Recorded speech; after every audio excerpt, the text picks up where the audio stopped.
आपके मानसिक जीवन का 90% आपका अवचेतन है। इसलिए वो पुरुष और स्त्रियां जो इस अनोखी शक्ति का उपयोग नहीं कर पाते, वो बहुत सीमित सीमा में रहते हैं। आपकी अवचेतन प्रतिक्रियाएं हमेशा जीवन से भरपूर और रचनात्मक होती है। आपका अवचेतन आपके शरीर का निर्माता है और वह इसके सभी जरूरी कार्यों का संचालन करता है।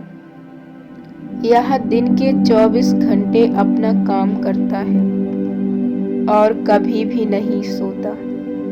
यह हमेशा आपकी सहायता करने की कोशिश करता है और आपको किसी भी नुकसान से सुरक्षित रखता है। आपका अवचेतन मस्तिष्क अनंत जीवन और असीमित बुद्धिमत्ता के संपर्क में रहता है और इसके आवेग और विचार हमेशा जीवन से प्रेरित होते हैं।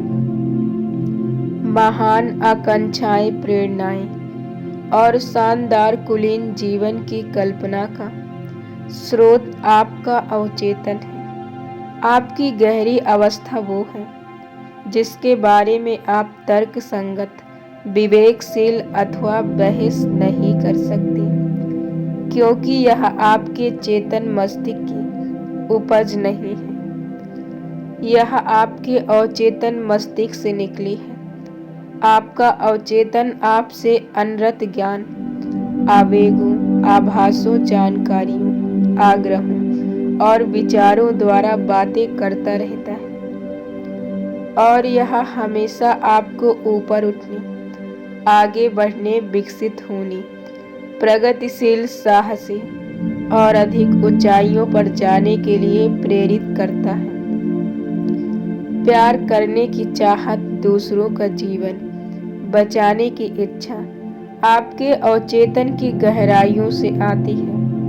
उदाहरण के तौर पर 18 अप्रैल 2206 में फ्रांसिस्को में आए भूकंप विशाल आग में अपंग और लंगड़े लूले जो लंबे समय से बिस्तरों पे थे, वो उठे और उन्होंने बहादुरी और सहनशीलता से अद्भुत कारनामे दिखाए। उनके अंदर और दूसरों को किसी भी हालत में बचाने की गहरी चाहत उठी और उनके अवचेतन ने उसी तरह की प्रतिक्रिया दी। महान चित्रकारों, संगीतकारों, कवियों, वक्ताओं और लेखकों जो अपने अवचेतन शक्ति की संगत में थे, वो जोशपूर्ण और प्रोत्साहित हो गए।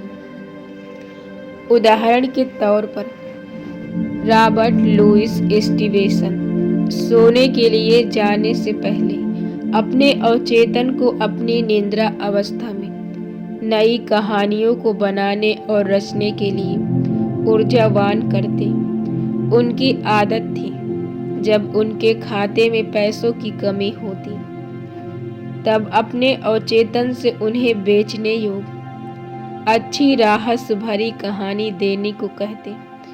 स्टीवेंसन ने कहा, उनके मन की गहरी बुद्धिमत्ता उन्हें कहानियों को एक सीरियल की तरह दृश्यों का रूप देते थे। यह स्पष्ट रूप से दर्शाता है कि आपका अवचेतन कितना बड़ा और ज्ञानवर्धक बातें आपके द्वारा बताता है, जिसके बारे में आपका चेतन मस्तिष्क कुछ नहीं जानता। कई अवसरों पर मार्क ट्वेन दुनिया के सामने स्वीकार किया, अपने जीवन से मैंने कुछ नहीं किया और मैंने कुछ काम भी नहीं किया। उसका सारा व्यंग, कटाक्ष और महान लेखक का भंडार स्वयं मेरे अवचेतन मस्तिष्क के अंदर था, जिसे सिर्फ मैंने जाना।